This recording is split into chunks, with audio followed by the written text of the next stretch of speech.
funcionó en el Paraninfo de la Universidad Nacional del Litoral, que fue acondicionada al respecto, pero también hubo una parte que funcionó y algunas comisiones en Paraná. Y el cierre fue en el Teatro 3 de Febrero de Paraná. Pero la constitución, si la constituyente se desarrolló en el Paraninfo. Los muchachos de la facultad, grupos de la facultad, se manifestaban en contra, sacaban los bancos a la calle, cortaron la avenida Boulevard, una de las avenidas de tránsito más importantes de Santa Fe, que pasa frente al Paraninfo. Todo un escándalo. Pero la Constitución fue tomando forma, los convencionales en un muy buen clima, realmente muy buen clima, se funcionó.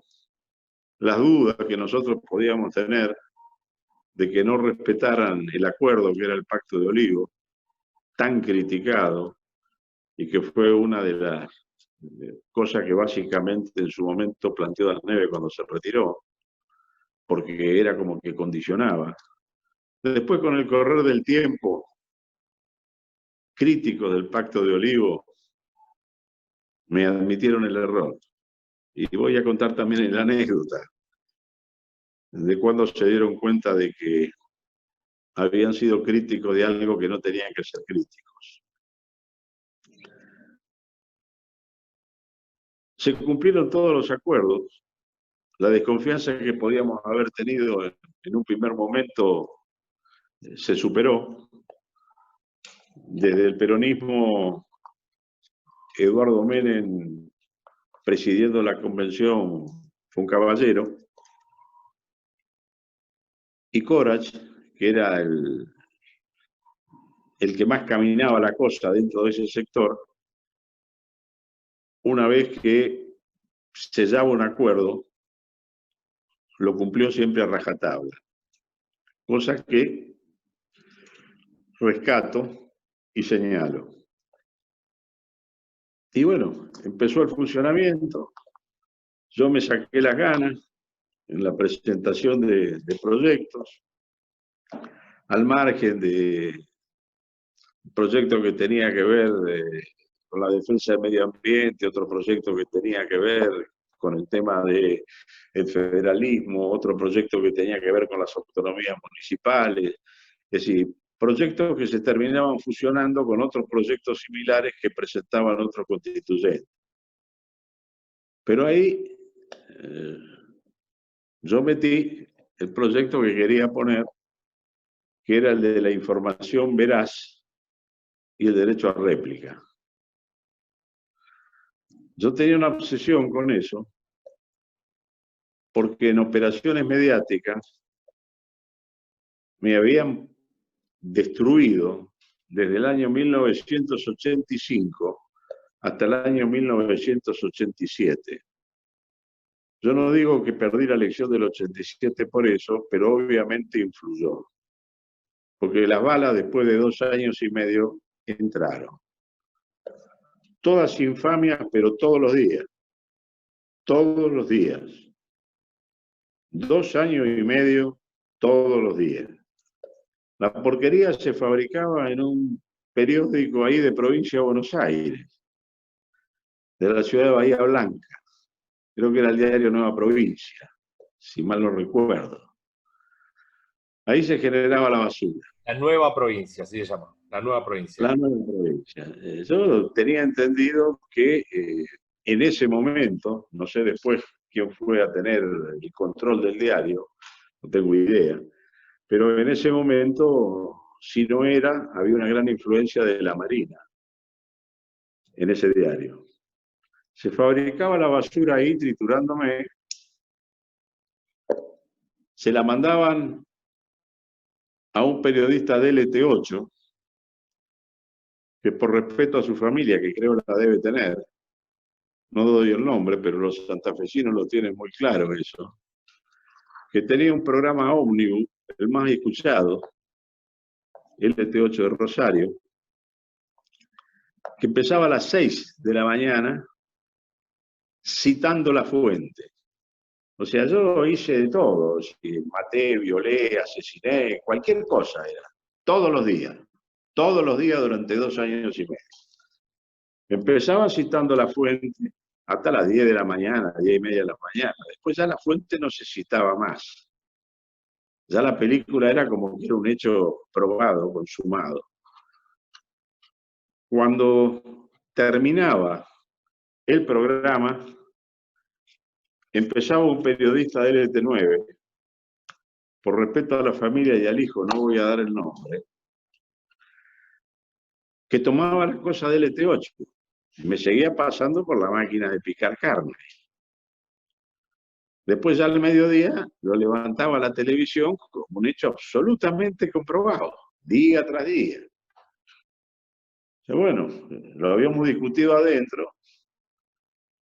Me habían planteado los muchachos que la cuestión era tan absurda que si salía a desmentir las cosas, que además eran todos los días y cosas diferentes, iba a ser contraproducente. Y después, con el correr del tiempo, creo que cometí el error de tomar ese consejo. Entonces eso a mí me marcó mucho y yo dije, bueno, presenté un proyecto sobre la libertad de expresión, que es fundamental en democracia, y junto con el proyecto que yo presenté, creo que había 46 proyectos más presentados sobre libertad de expresión y se fusionaron todos. Pero este otro proyecto de la información veraz y del derecho a réplica estaba en soledad. Despertó bastante revuelo en el tema de los medios, además hablando absolutamente en criollo, es decir, me habían hecho fama de zurdo y yo aparecía como el demonio. Y entonces bajó una delegación de ADEPA, a verlo al demonio. Me pidieron una reunión, yo se la concedí, empezó la reunión como que era el demonio de un lado y el demonio del otro. La reunión duró mucho, fue amena, terminó bien. Ya como era una hora avanzada, nos fuimos a cenar juntos. Como yo tengo unos kilitos ya de más hace bastante tiempo, porque tengo afición por la buena comida y busco bodegones, bueno, bonito, barato. Fuimos a un bodegón y a partir de ahí, el demonio de un lado y los demonios del otro terminaron medio haciendo una peña, donde almorzábamos todos los días y cenábamos todos los días. Pero, por supuesto, el artículo ese estaba ahí, era inamovible. Vino el atentado a la AMIA. Y yo empecé a decir, me sentí en la obligación personal de estar en la manifestación. Y por el otro lado tenía el temor de que si me iba a Buenos Aires, me hicieran un estropicio con el artículo. Bueno, los propios y los ajenos me garantizaron, andá changui tranquilo, que discutimos el artículo cuando vos vuelvas de Buenos Aires. Bueno, además está decir que encabezamos la manifestación, iba ahí agarrado con un par de cantantes, uno era Tarragó Ross y el otro era Víctor Heredia. Teníamos ahí uno de cada lado, qué sé yo, encabezando la manifestación esa, de repudio al atentado. Cuando volví, estaba modificado y aprobado. Quedó lo de la información veraz, lo otro voló, y bueno, quedó mutilado el tema. Como anécdota. Eso, el otro anécdota que puedo contar, que tampoco se conoció nunca, porque no, era una cosa que no era para darle difusión. Cuando empieza la convención, con un viejo amigo convencional también de Santa Fe, muy querido amigo, fallecido ya hace bastante tiempo, Carlos Espina. Los dos habíamos sido defensores de presos políticos durante toda la década pesada. Carlito, dijimos, esto es un honor de estar como convencional haciendo la constitución para todos los argentinos. Esto de cobrar no corresponde. Y renunciamos al emolumento, lo que trajo algunos comentarios y algunos tirones de oreja de otros amigos de distintas provincias y distintos partidos, como diciendo, che, aflojen con esta película, porque nos van a obligar a renunciar a la dieta a nosotros. Estoy hablando de gente que eran diputados, que eran senadores, que eran gobernadores. Y bueno, Carlito nos miramos, conversamos y decidimos mantener el tema. Le dijimos, muchachos, ustedes, es todo legal, todo, está todo bien. Quieren cobrar, cobren. Nosotros dos no cobramos. Y a partir de ahí viene una catarata de renuncias a la dieta. Lo que hizo que cuando terminó la convención, quedó un paquete importante de plata que volvió al gobierno nacional, porque no se había utilizado. No se había utilizado. Yo no te puedo dar exactamente el número, pero probablemente la mitad de los convencionales no cobramos. Ni siquiera para reponer el auto de mi mujer, que me lo habían hecho pelota en una de esas manifestaciones estudiantiles, pero nosotros dejamos el auto parado en los alrededores de la universidad.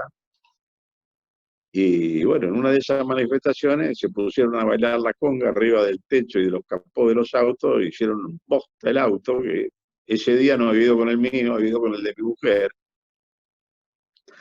al corno con el auto. Pero bueno, lo cierto es que sale una constitución que incorpora una serie de cuestiones, ya no solo el pacto de San José de Costa Rica, sino una serie de pactos, y además deja abierta la puerta para otras incorporaciones. Todas las cosas son perfectibles, pero realmente sale una buena constitución. Que después su articulado no se aplique, o que a partir de las reglamentaciones se desvirtúe, eso ya es otra cosa. Hubo algunos momentos de tensión adentro, hubo un par de situaciones que se terminaron acordando en forma híbrida para que no se rompiera la convención. Puntualmente fueron dos. Una de ellas fue el tema de la coparticipación, que quedó hecho en una manera absolutamente fluja para que la hicieran después, acomodaran las cosas después, cosa que hasta el día de la fecha no se ha hecho. No existe una ley de coparticipación federal que le dé la tranquilidad a las provincias de no tener el cuchillo puesto en la garganta con cualquier gobierno de turno, fuera el que fuere. El gobierno que utiliza el cuchillo para presionar o el gobierno que no utiliza el cuchillo para presionar. Pero objetivamente, el tema de la coparticipación, y sobre todo en un país con las características del nuestro, que no termina de encontrar su destino y de cristalizar sueños y aspiraciones de la gente, hace que signifique un estado de presión permanente de gobernadores que presionan senadores, o que presionan sus diputados, en la necesidad que tienen por ahí de terminar una obra, de pagar sueldo, de conseguir una promesa. Y esta es una deuda que de la política y de los políticos existe desde el 94 hasta la fecha, porque eso está todavía quieto. La otra cuestión que generó una enorme rispidez y que también terminó con un artículo que no definía, no precisaba, fue el tema de el momento de la concepción, que es algo que tiene que ver con el tema del aborto no punible, etcétera, etcétera. Esto generó, bueno, problemas del demonio. Por supuesto que había una enorme presión de la iglesia. Había, como en este tipo de cuestiones que tiene que ver con la fe y demás hierba, podías encontrar posiciones cruzadas dentro de cada bloque, dentro de cada partido, pero básicamente había una oposición cerrada por parte de la gente del Partido Justicialista, que la encabezaba Corach, de que la concepción era desde la fecundación del óvulo. O sea, entraba el espermatozoide en el óvulo, era la concepción. Eso daba de patadas con la idea que nosotros teníamos en cuanto a la fecha que se tenía que considerar. Esto llevó una mini crisis adentro y se terminó con la redacción que hay, que no te define el tiempo y es una discusión que al día de la fecha se sigue dando. Porque fue un artículo, no claro, un artículo oscuro. Hay otro artículo ahí que se incorporó que para mí es realmente muy trascendente, muy importante, ¿no? Que es el artículo, si mal no recuerdo, el 38, que no solo le da un rango constitucional a los partidos políticos, sino que plantea que son los elementos fundamentales de la democracia. Y yo me quiero detener un minuto en este artículo, sobre todo en estos tiempos que corren, porque hay un debilitamiento obvio en el sistema de partidos que conlleva un debilitamiento del sistema democrático, que se asienta sobre el sistema de partidos. Partidos débiles, democracia débil; partidos fuertes, democracia fuerte.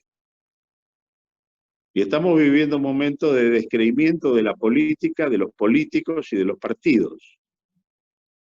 Y además con el avance de las nuevas tecnologías, etcétera, etcétera, es como que cada individuo se siente el centro del universo. Y en este debilitamiento del sistema de partidos se abre un interrogante peligroso hacia el futuro. Estamos volviendo otra vez a una época donde empieza a aparecer el que se vayan todos. Yo viví varios golpes militares. Yo milito en política desde el año 1958, desde que estaba en la secundaria. Las pasé todas. Absolutamente todas. Desde la cárcel hasta una desaparición, por suerte con aparición a los 7 u 8 días. Esto yo creo que nos tiene que llamar a la reflexión, muchachos, porque el que se vayan todos puede sonar muy lindo. ¿Y quién canaliza? ¿Qué es lo que viene? ¿La anarquía? Los partidos políticos realmente son los cauces en donde, de acuerdo a su programa, a su concepción, su ideología, van encauzando parte de la sociedad. En este marco que da la democracia, que a veces no se la entiende bien, de que la democracia es un sistema de convivencia entre los que piensan diferentes. Y dentro de los que piensan diferentes, los que piensan más parecido están en un partido, los que piensan más parecido están en otro partido. Y la democracia es un sistema de mayorías y minorías.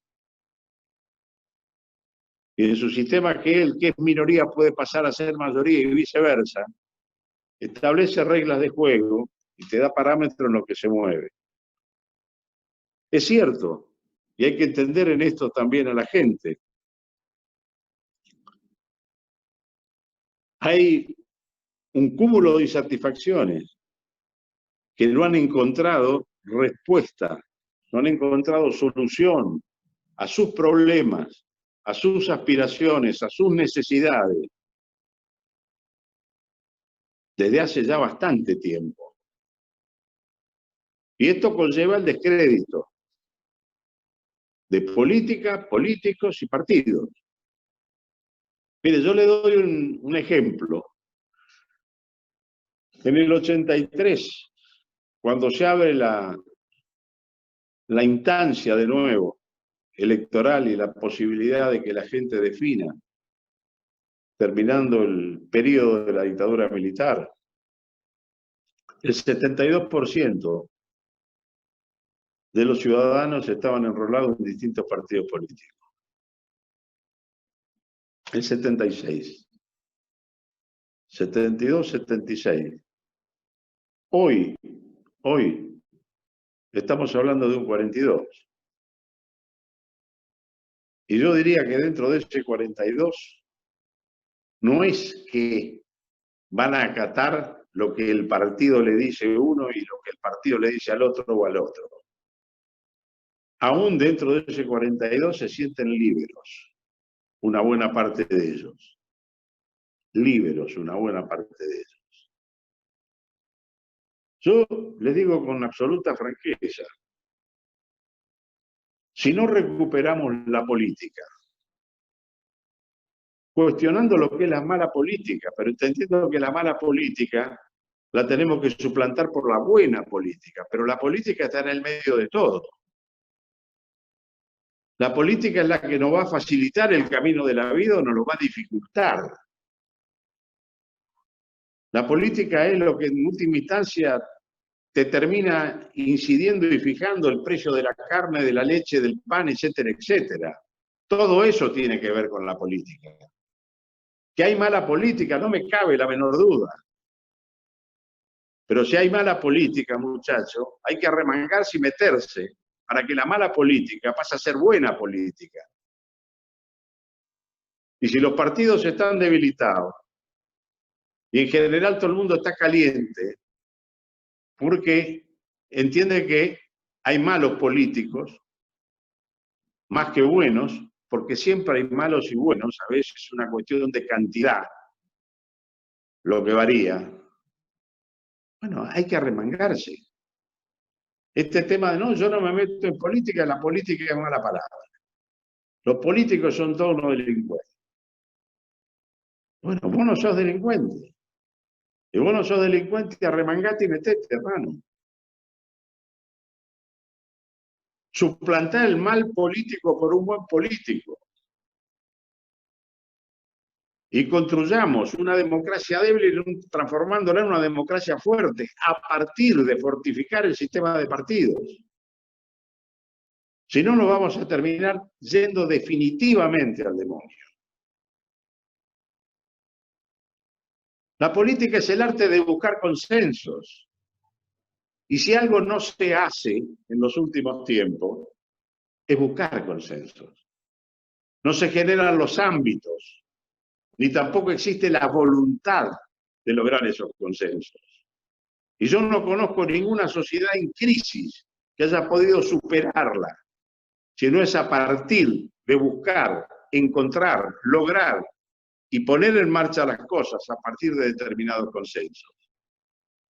Y los consensos no solo con los que piensan parecido a uno, básicamente los consensos con los que piensan diferente, porque con los que piensan diferente se establecen las políticas de Estado, sean 4, sean 5, sean 6. Así se pudieron reconstruir países hechos percha, mucho más jodidos que nosotros. Por ejemplo, después de la guerra.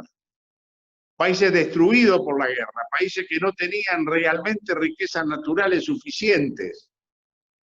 Sin embargo, se reconstruyeron y pasaron a ser potencia, pero tuvieron la capacidad, la humildad y la comprensión de que si no se empujaba en determinados aspectos y puntos el carro en una misma dirección entre todos, no se salía de la mala situación que estaban padeciendo.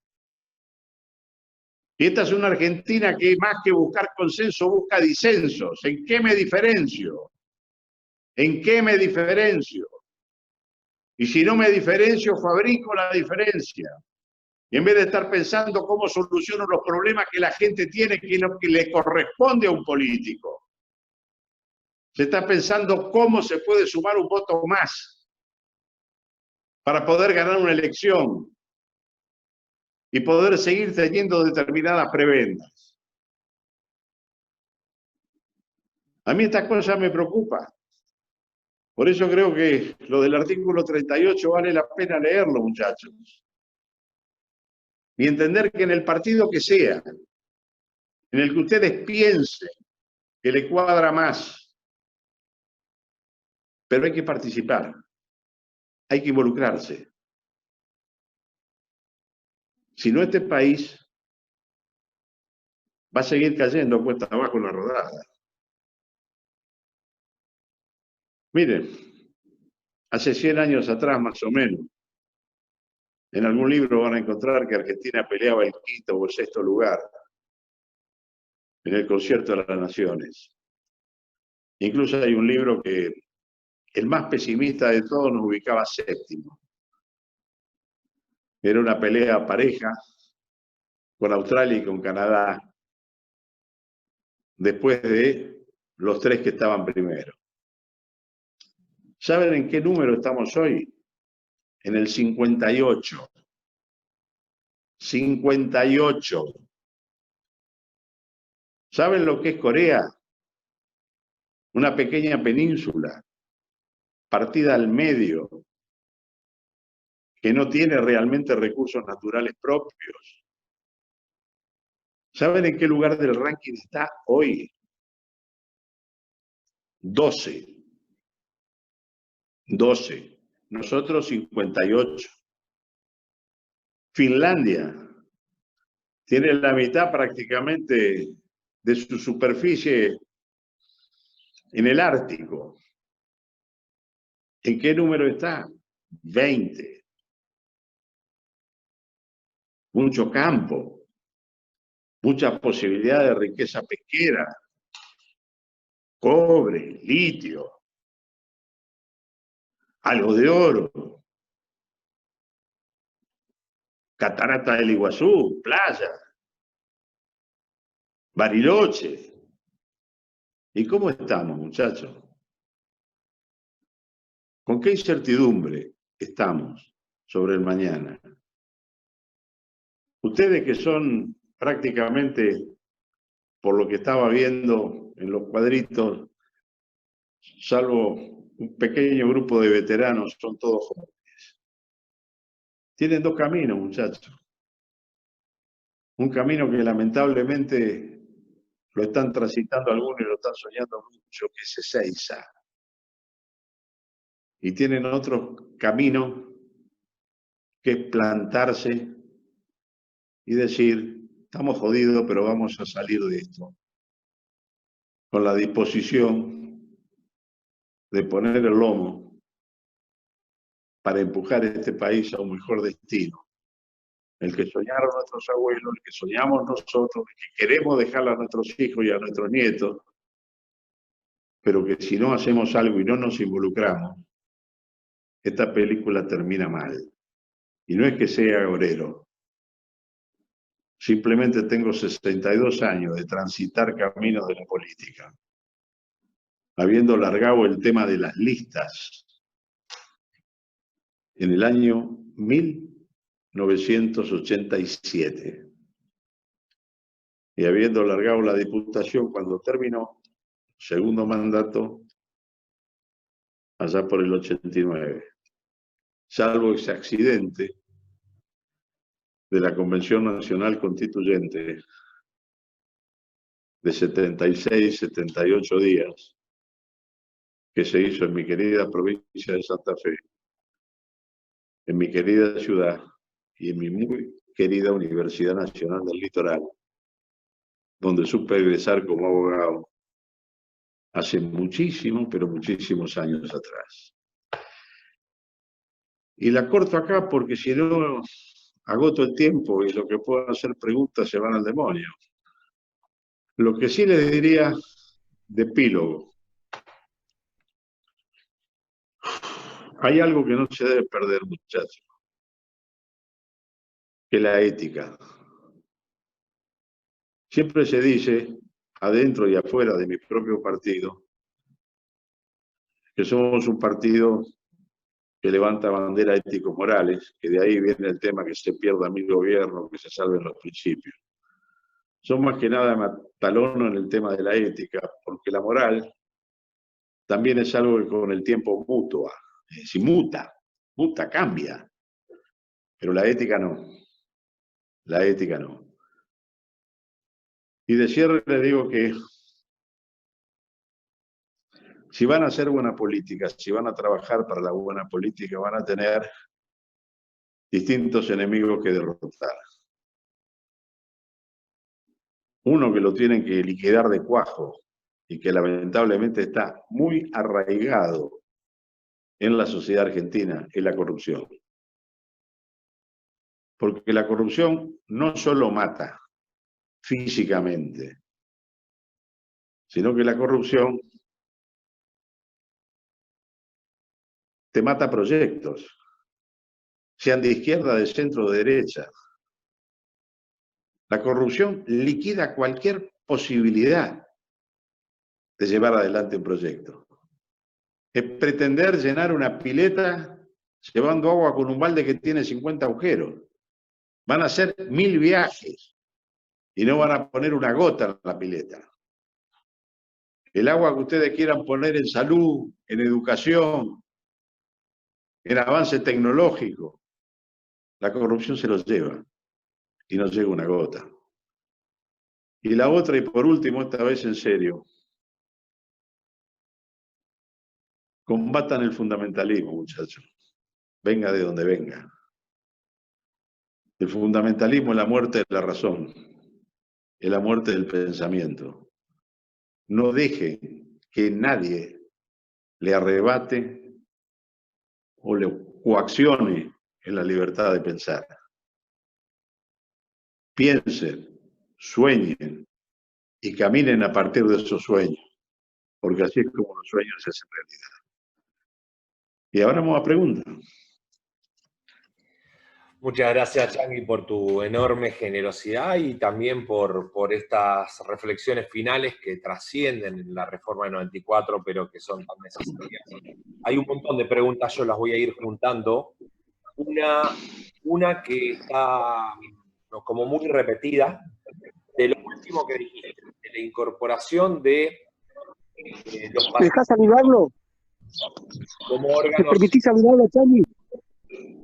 Ahí, Héctor, hay un convencional también, escuchándote, Changi, que es Héctor Di Tulio. Ahora le voy a dar la palabra. ¿Cómo estás, Nabo? ¿Cómo andás? Changi, hermano, un gusto verte, hermano, un gusto verte. Siempre adelante. Tenemos que refundar nuestro querido partido. Te mando un abrazo y seguí nomás. Pese a la edad que tenés, sos un tipo exitoso. Vos sabés, Nabo, Yo estoy acá en mi cabeza dura.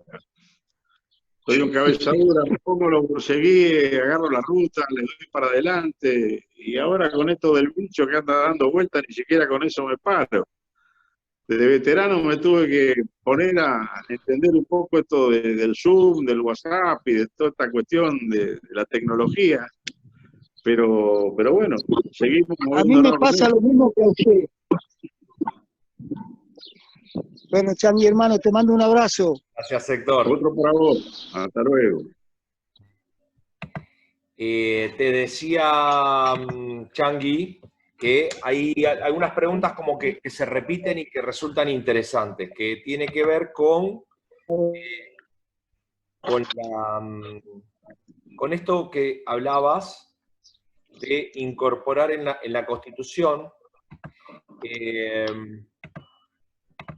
a los partidos políticos como órganos fundamentales, ¿no? Y pareciera como que no ha sido muy exitosa, pareciera como que en el medio de la crisis de los partidos políticos, casi por forceps, intenta incorporarse en el plexo normativo algo por norma que debería ser una práctica de la democracia. Entonces hay un par de preguntas ahí. Digamos, ¿cuál exitoso ha sido esto de incorporar como órganos fundamentales? Segunda pregunta, y van, por eso he unido unas cuantas. Juan nos pregunta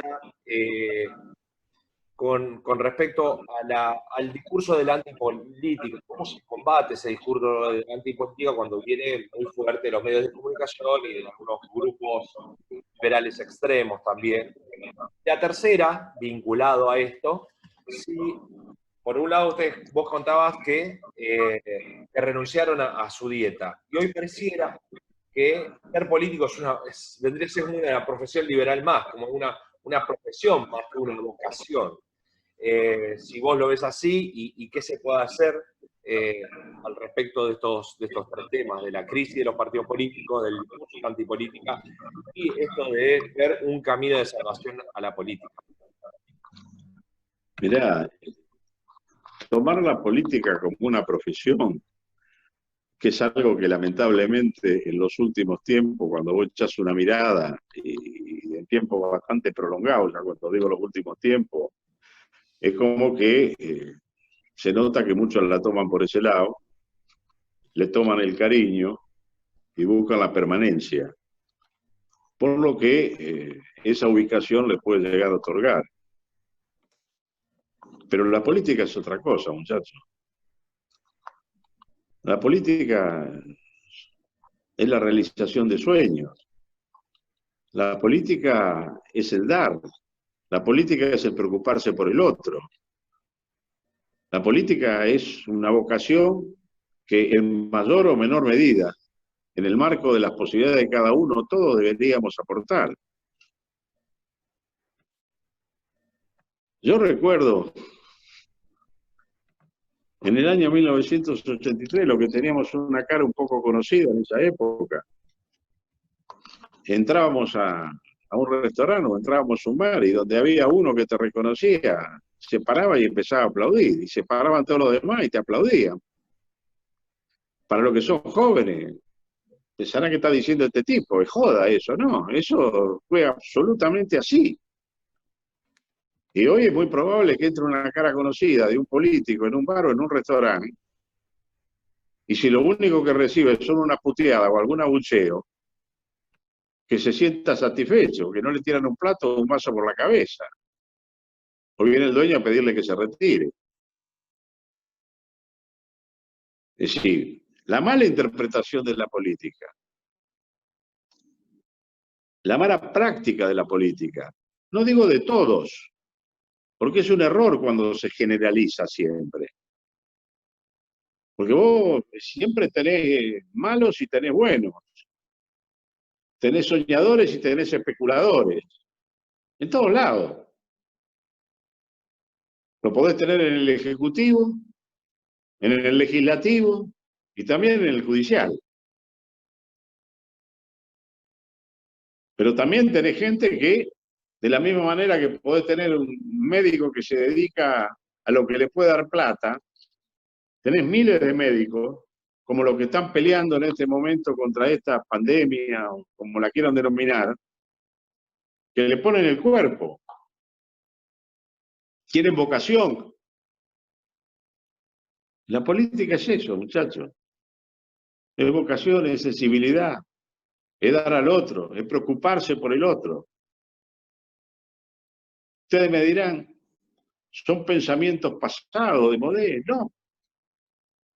No es así.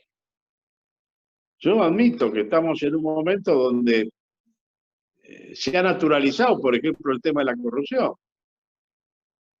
Incluso hace algunas décadas atrás, Cuando tenías un proceso electoral, te decía uno, bueno, sí, este roba, pero hace. Lo que ya es una cosa pésima. Hoy ni siquiera hacen. Por eso le decía también que es un combate contra el fundamentalismo. Que tienen puesto una cosa en la cabeza y no tenés manera. Le pones una cosa que es verde adelante. Y el tipo la tiene metida que en vez de verde es roja. Y te dice, roja, roja. Y vos decís, es verde. El tipo está saltando y se lleva la plata a un banco. ¿Y qué está haciendo? No, se la lleva para contar la plata, para facilitarle la tarea a los trabajadores.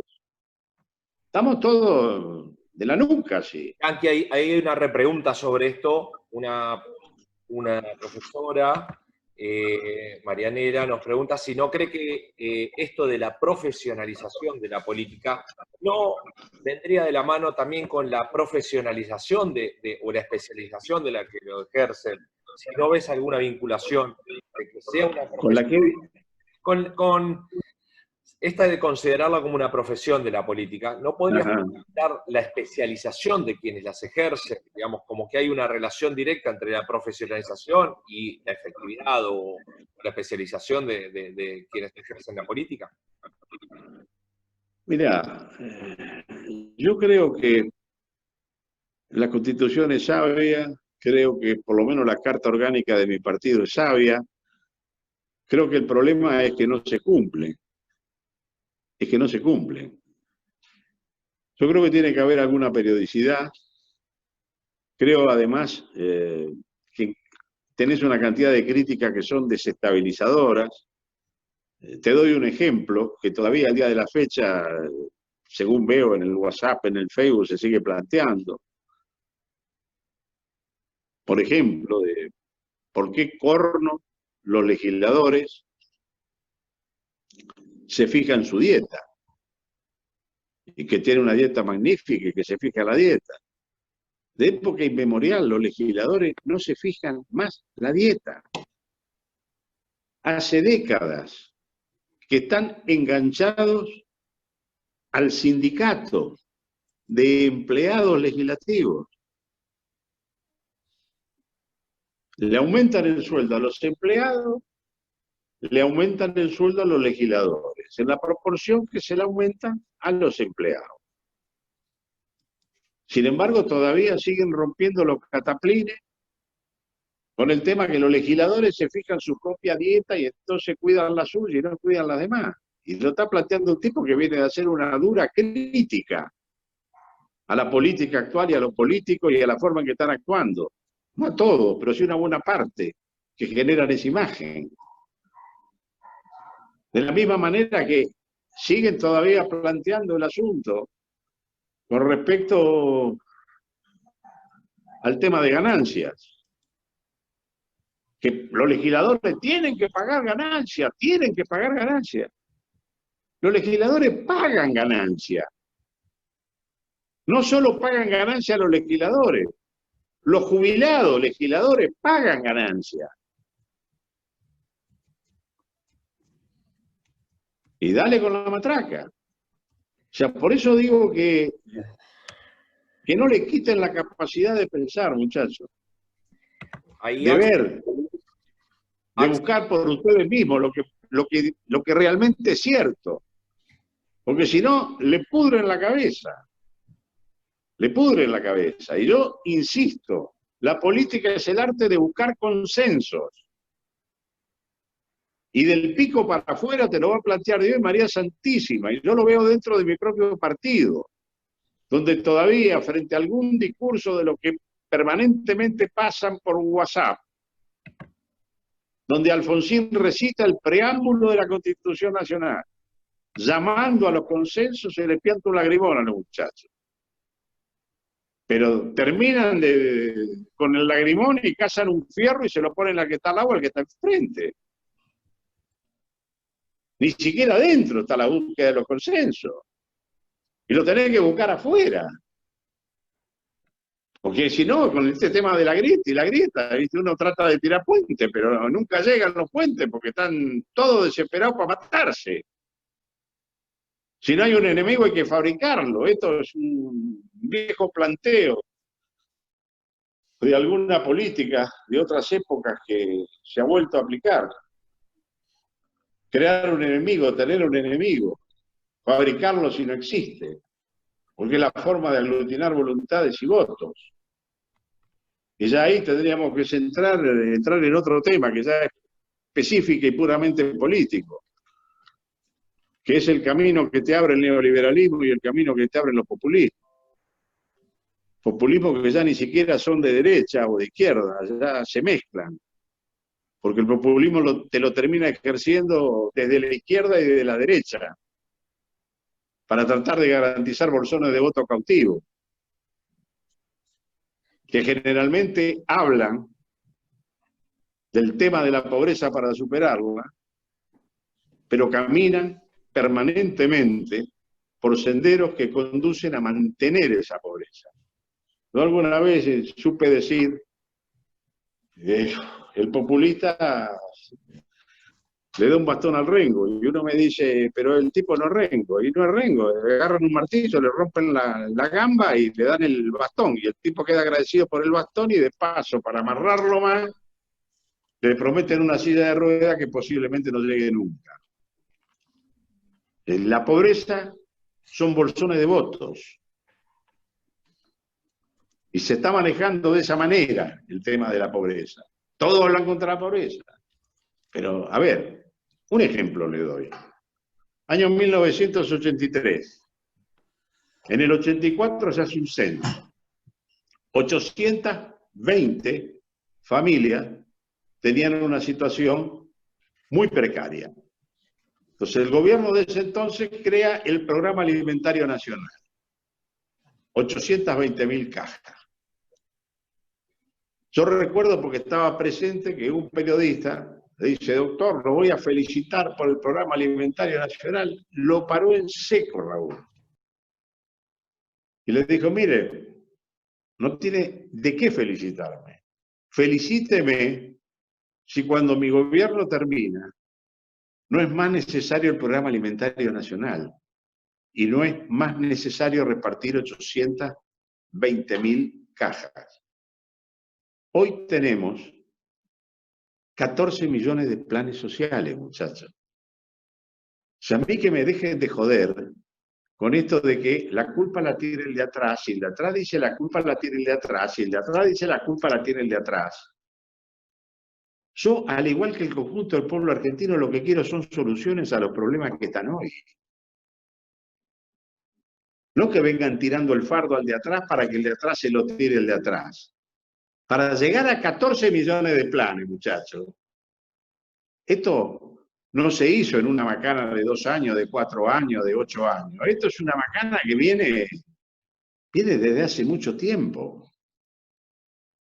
Y todos ponen cara de distraídos. Y ninguno asume realmente las responsabilidades de sus errores, de sus equívocos durante su periodo de gobierno. Siempre para atrás. Terminemos con esa joda, porque si no, terminamos mal. Hablaste del derecho a réplica y de la información veraz. Ahí Axel pregunta sobre tu opinión de este ente nuevo que se armó del Nodio. A ver si vos, tu intención en esa reforma de la Constitución fue algo parecido al Nodio actual. Mirá, yo siempre he creído en la justicia y he creído en la necesidad de respetar la Constitución, las leyes de un Estado de Derecho. Que esto te lo reclama cualquiera. Si no hay Estado de Derecho, bueno, olvídate de todo, incluso hasta en materia económica. Olvídate de la posibilidad de inversiones internas o externas o lo que corno sea. Porque sin Estado de Derecho no sabes dónde está parado. Sí, la que define en última instancia el infundio, la calumnia, etcétera, etcétera, es la justicia. es la justicia. Y esto que se ha generado en este último tiempo, yo le siento un muy mal olor, lo veo como un avance a liquidar la libertad de prensa, lisa y llanamente. Yo estaba leyendo una cosa que no tiene que ver con esto de la prensa, sino que tiene que ver con el tema de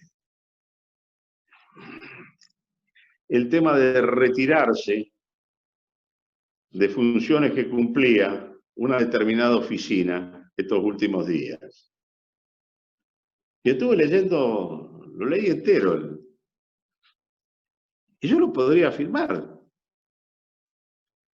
Está racionalmente planteado. Ahora, vos no lo podés sacar del contexto, no lo podés sacar de tu vivencia, no lo podés sacar de algo que en este país está faltando, salvo para lo que puedan ser fundamentalistas descerebrados de un lado o del otro. ¿Qué credibilidad? Credibilidad. Es simplemente una palabra, pero es difícil de lograr, sobre todo cuando se pierde. Y la credibilidad se pierde cuando te acostumbras a escuchar cosas y a ver que el que las plantea hace exactamente lo contrario. O que el que te la plantea un lunes plantea otra cosa el martes. Y da 2 vueltas carreras el viernes. Y ahí la credibilidad se va al demonio. Entonces, vos no tenés república sin división de poderes. No existe la república sin división de poderes. Y sin embargo es un avance permanente para subsumir el legislativo, ejercer presiones sobre el legislativo. Ahí tiene que ver el tema de la coparticipación que hablábamos hoy, que no está, etcétera, etcétera. Y ves una presión sobre el judicial. Tengo en eso que hay que hacer reformas. Hay que hacer reforma en el judicial, hay que hacer reforma. Mirá, lo que hay que hacer es una reforma del Estado, una profunda reforma del Estado, y es integrar la cosa. No se puede vivir en un país que tiene 164 impuestos, que creo que en la actualidad son 167 ya, que se superponen, que se contraponen, que ya nadie se acuerda un pito de por qué lo pusieron. No funciona la cosa si no tenés un sistema de controles. Y yo creo que el principal problema, el cambio, está acá. Está en nuestra propia cabeza. Si nosotros no cambiamos nuestra propia actitud, estamos fritos. Estamos fritos. Esté el partido que demonio esté en el gobierno. Bueno, no me quiero dar máquina porque me voy, remonto. Retomo lo de la coparticipación, que vos hoy lo pusiste como un eje importante. Nos dijiste algo que no había dicho ninguno de los convencionales que hemos invitado, que estuvo a punto de caerse la convención por el debate de la coparticipación. ¿Podrías ahondar un poquito en esto de qué posiciones había encontradas en torno a la coparticipación? Mirá, ahí tenés un despiole que lo tenías ahí y lo tenés ahora. Por algo no salió esto nunca. Es decir, vos tenés la módica cantidad de 23 provincias más Capital Federal. Cada una tiene sus aspiraciones. Cada una se mira al espejo y piensa que la coparticipación vale tanto. Y eso se contrapone con lo que piensa de la provincia de al lado, de la provincia de enfrente. Es probable que en una situación de holgura, en una situación de cierta abundancia, la tensión para encontrar una solución sería más fácil. Ahora, en una situación como la que estamos, donde estamos realmente muy comprimidos, donde venimos a los tumbos en materia económica, donde estamos en caída en materia económica, bueno, esto es más complicado. Es decir, acá lo que tenés, más bien es la aspiración de la provincia de Pirulo de meterle la mano a la coparticipación de la que está al lado para tapar el agujero que tiene. Esto va a haber que resolverlo. Ahora, va a haber que resolverlo con los gobernadores sentados. Y no va a ser un tema menor. No va a ser un tema menor. Pero Puede no ser era que un sea la tema de última partidos, cosa. no era un tema de partidos políticos que un partido estaba a favor de una posición en torno a la coparticipación y otro no era, era más bien transversal, era más bien provincial. Mirá, en ese punto te diría que las cosas eran y son más bien provinciales. Yo creo que la transversalidad se da en otra cosa. O sea, a ver, yo tengo infinidad de amigos, por ejemplo, peronistas. Y con algunos de ellos tengo más coincidencia de lo que puedo tener con algunos radicales. Es decir, las cosas están bastante entrecruzadas de hace bastante tiempo.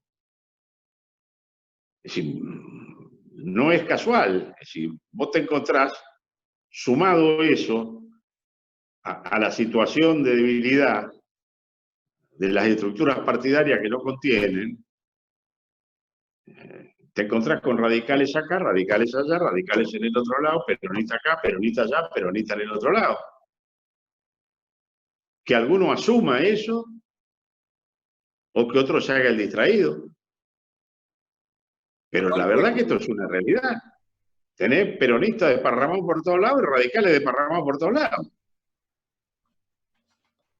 Y tenés posiciones que a veces están más enfrentadas dentro de gente que tiene tu misma camiseta, teóricamente, que la que puede tener uno que tiene camiseta de otro partido. ¿Cuál fue tu posición o cuál es hoy tu posición, Changuy, con respecto a la modificación del voto directo del presidente? Hasta ese momento, para los más jóvenes, existía colegio electoral, había toda una crítica al colegio electoral, se modificó por el voto directo y esto hace una concentración de votos en las grandes urbes y que atenúe un tanto el federalismo, por lo menos en el proceso de selección. ¿Cuál es tu posición con respecto al voto directo y el colegio electoral? Mirá, yo vengo de una época donde estaba el colegio electoral y donde existía el problema de que por ahí en alguna actitud de penalidad se terminaba no votando lo que la orientación del voto que te llevó a ser elector te podías tener como obligación. Ahora, lo del voto directo también tiene su problema. O sea, si vos me preguntás a mí, yo te digo voto directo, pero la verdad de la milanesa es que también tenía sus cositas. El voto de la otra manera. O sea, a ver, cuando llegamos a la convención, ¿sí? Raúl venía con la idea de un sistema parlamentario. Porque el sistema parlamentario, frente a una crisis, bueno, evitaba golpe de Estado. ¿Lisamente parlamentario o semiparlamentario, pensaba Raúl? Mirá, Raúl pensaba en un sistema parlamentario dispuesto a sacar un sistema semi-parlamentario, sabiendo que no podía sacar el parlamentario.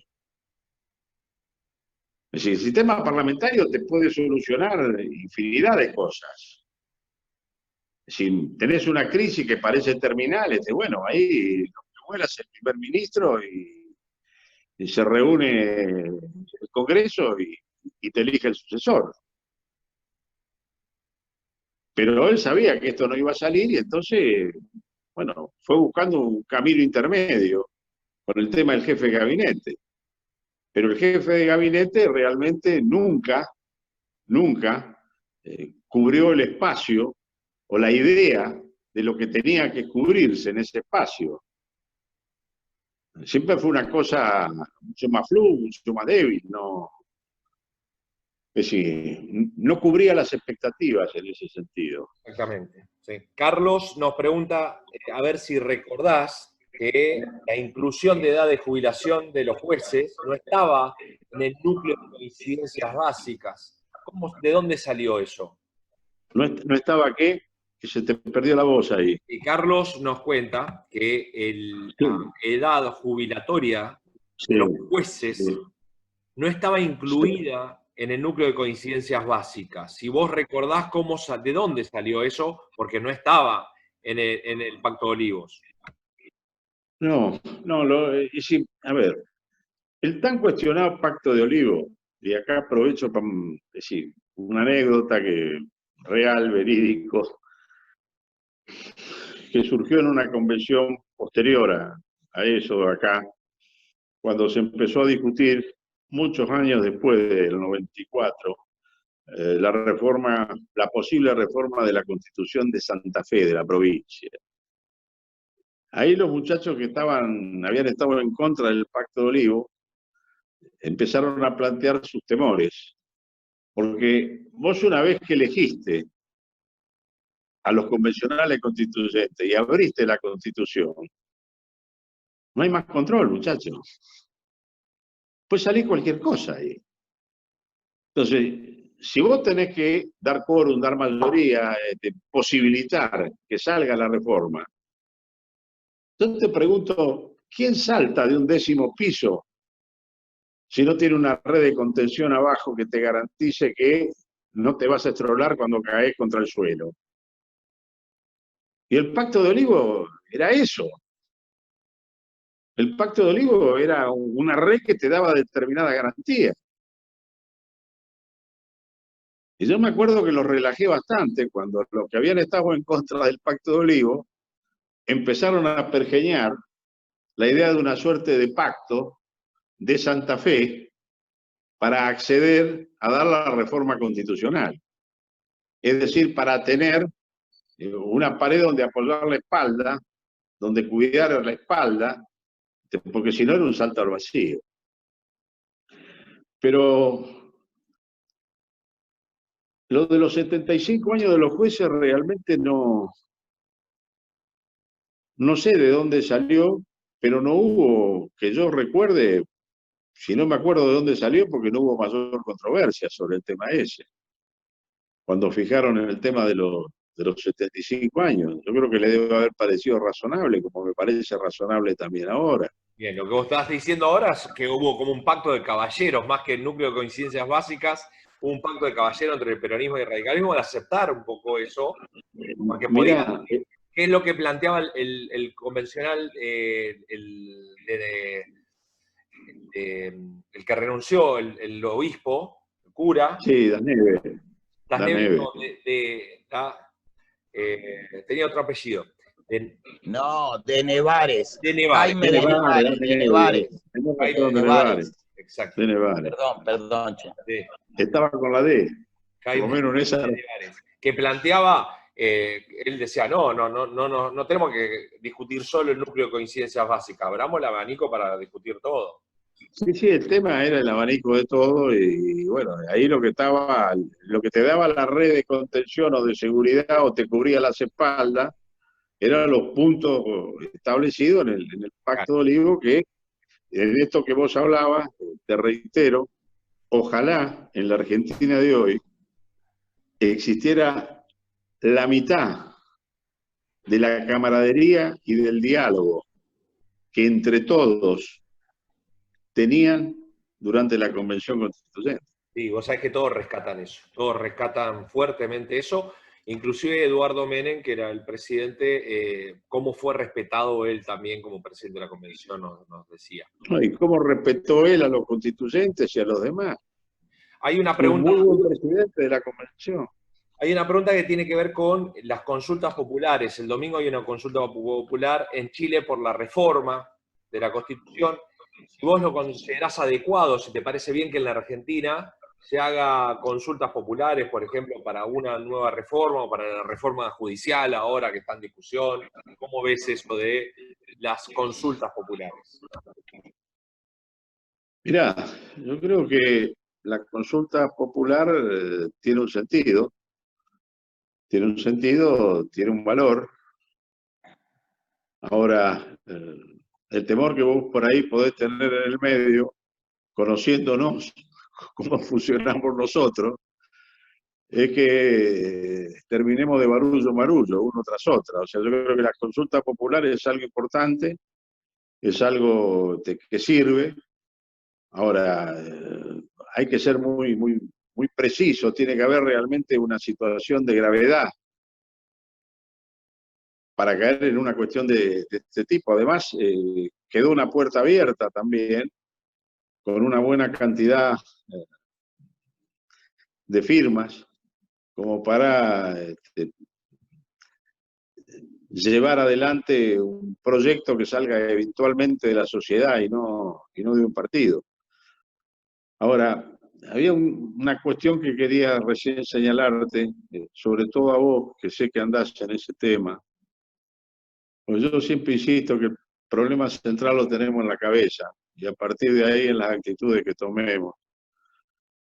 Mirá, yo he estado en política viendo pasar distintos sistemas electorales. Porque este era malo, porque el otro era mejor, después el que era mejor era malo, venía el otro que era mejor. La que se te ocurra.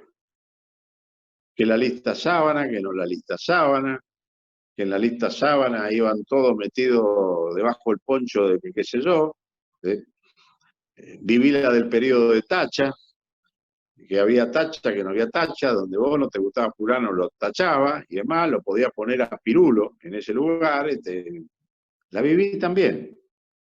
Viví la de circunscripciones uninominales, donde con tal de joderte, tenías una circunscripción que por ahí era una lombriz. Era una lombriz que pasaba por los lugares exactos que le iban a dar ganar en un lugar donde normalmente no hubieran ganado en la perra vida. Las vi todas. Las vi todas. Y es medio como eso que se suele decir en la abogacía, echa la ley, echa la trampa. Es una cuestión de actitud. Es una cuestión de actitud, una cuestión mental. Es decir, el día que estemos dispuestos a dejarnos de joder, a entendernos como ciudadanos, a comprender que el gobierno no es el Estado.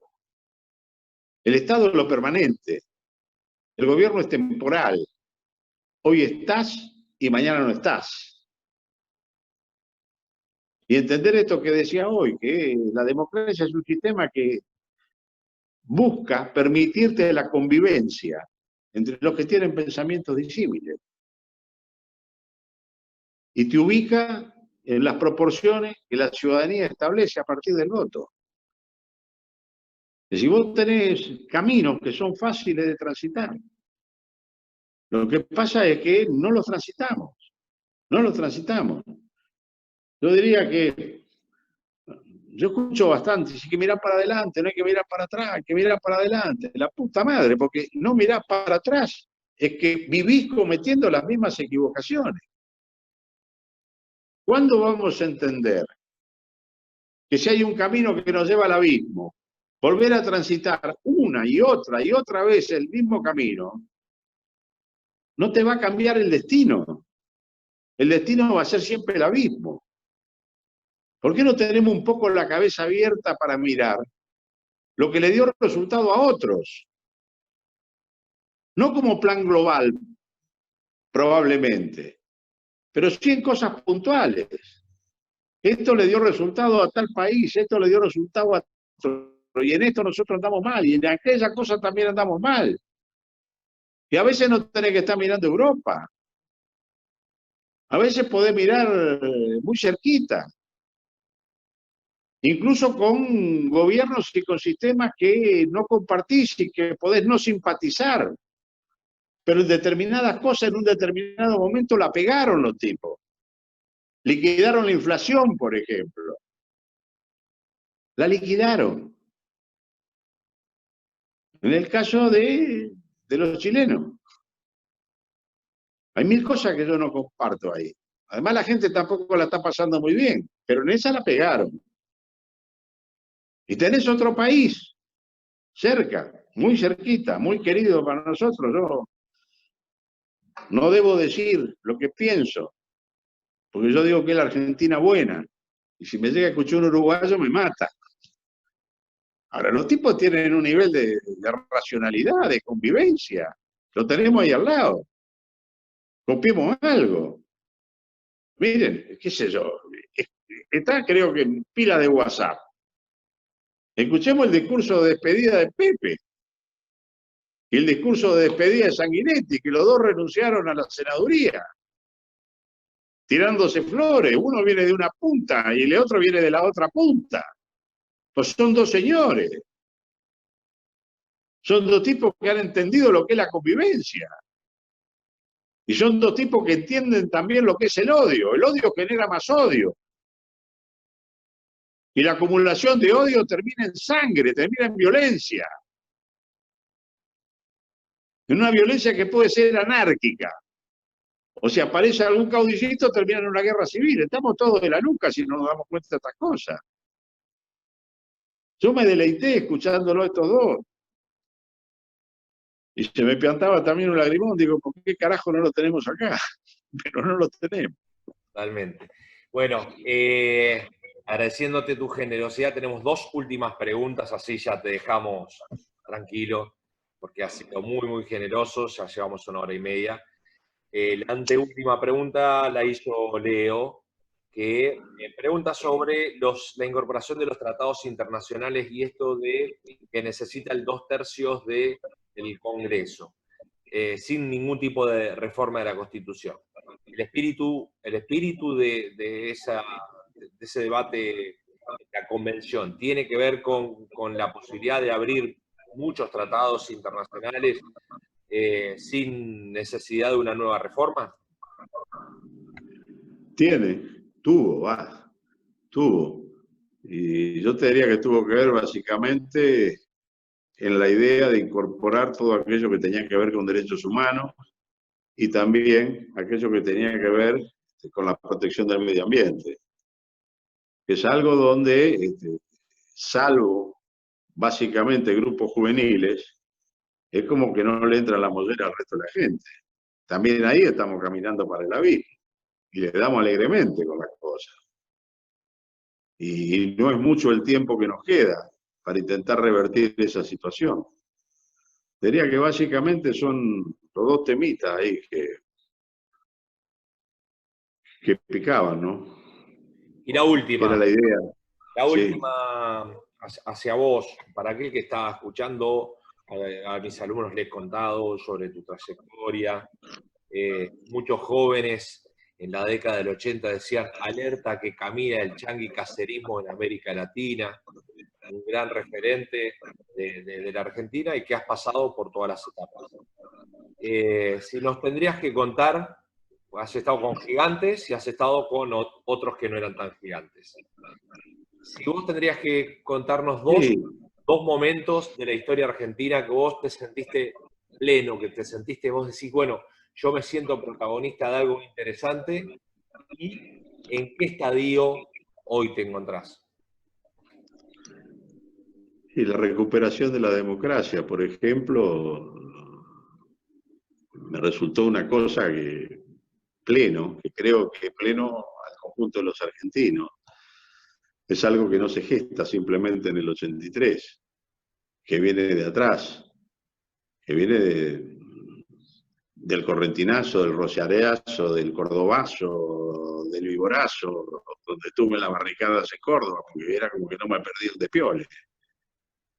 Es decir, viene de una lucha del pueblo argentino que culmina con la irrupción de vuelta de la democracia en el 83, a través de banderas que nosotros en su momento las levantamos muy en soledad. Porque levantar la bandera de las elecciones libres, sin proscripciones y sin condicionamiento, cuando una parte de la juventud entendía que había que bajar de Sierra Maestra y que había que tomar el poder tras la vía de la lucha armada, si vos te ubicás en el tiempo, no era una posición fácil la nuestra, sin embargo es la que primó. Es la que terminó siendo aunque como Argentina es muy proclive a los relatos, y con perdón de la expresión, los radicales somos muy proclives a ser boludos, bueno, parece que ganaron lo que bajaron de Sierra Maestra. Y no fue así. Y no fue así. De la misma manera que con el tema de los derechos humanos. Yo, firma permanente, ya recibido, defendiendo a presos políticos, junto con Carlos Espina en Santa Fe, junto con Felipe Rodríguez Araya en Rosario, junto con Pisarello en Tucumán, junto con el ruso Karakachov en La Plata, con Alfonsín en Buenos Aires, con el petizo Amaya y Hipólito Solari en Chubut. La mayoría de ellos muertos, muchachos. La mayoría de ellos muertos. Son muy poquitos los que quedaron. Rodríguez Araya terminó tirado en la autopista en construcción que estaba en ese momento entre Santa Fe y Rosario. A Pisarello lo hicieron bosta. A Maya lo torturaron y lo reventaron junto con Hipólito Solari. Lo único que Hipólito terminó vivo con algunos dedos menos del pie. Por seco, por tener un Citroën. Porque a mí me explicaron lo que más o menos entendían de explosivo, que si en vez de ser un auto 4 latas que voló con la explosión, era un auto compacto, no le volaba unos cuantos dedos del pie, le volaba entero. Y así podemos seguir, y Arede en Jujuy, qué sé yo. Ahora, aparece el relato, a la mierda, no sé. No estuviste en él nunca más, no estuviste en el juicio de la Junta, hiciste campaña levantando la bandera de la autoamnistía y del respeto a la autoamnistía que se habían dado los militares, pusiste las pelotas arriba de la mesa, viene otro, baja un cuadro, es el apóstol de los derechos humanos, vos sos un imbécil. Bueno, esta es la Argentina que tenemos, muchachos. Entonces, cuando alguno me dice, lo vamos al carajo, digo, bueno, se cosecha lo que se siembra. Se cosecha lo que se siembra. Este es el tema. Te lo dice un viejo, veterano, que cuando se metió en este despelote con los 20 y pico años, para poder hacer las cosas que hice, me autodeclaré muerto. Porque entonces no tenía miedo, pues ya estaba muerto. Pero resulta que me hice amigo de la parca. Y parece que a la parca siempre le signifiqué una cosa divertida. Y yo te termino llegando a los 77 años, donde si me tengo que jugar las pelotas otra vez, si no tuve problema cuando tenía 20 y pico, que tenía una vida por delante, ahora me importa 3 carajos.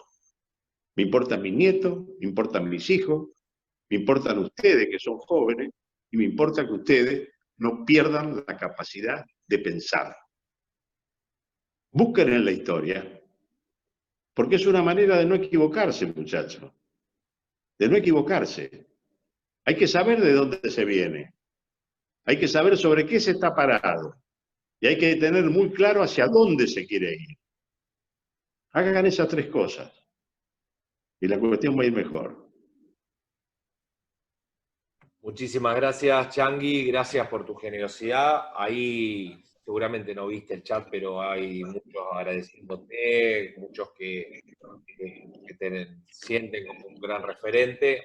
Así que bueno, no queda otra que aplaudirlo y nos despedimos de vos. Changi, muchísimas gracias. No, al contrario, yo les agradezco la invitación, muchachos, y les agradezco el aguante que han tenido durante, bueno, no ha sido tanto, a mí se me paró el reloj, 1 hora 45 nada más. ¿Sí? Para nosotros es bastante tenerte 1 hora 45 quieto acá, hablándonos a nosotros. Así que no queríamos tampoco abusar tanto de... No, al contrario. Y Saludo gracias a todos y ustedes. para el jueves que viene vamos a tener a Aníbal Ibarra, el convencional Aníbal Ibarra, que fue también jefe de gobierno de la capital. Nos vemos. Gracias. Hasta luego. Changuí.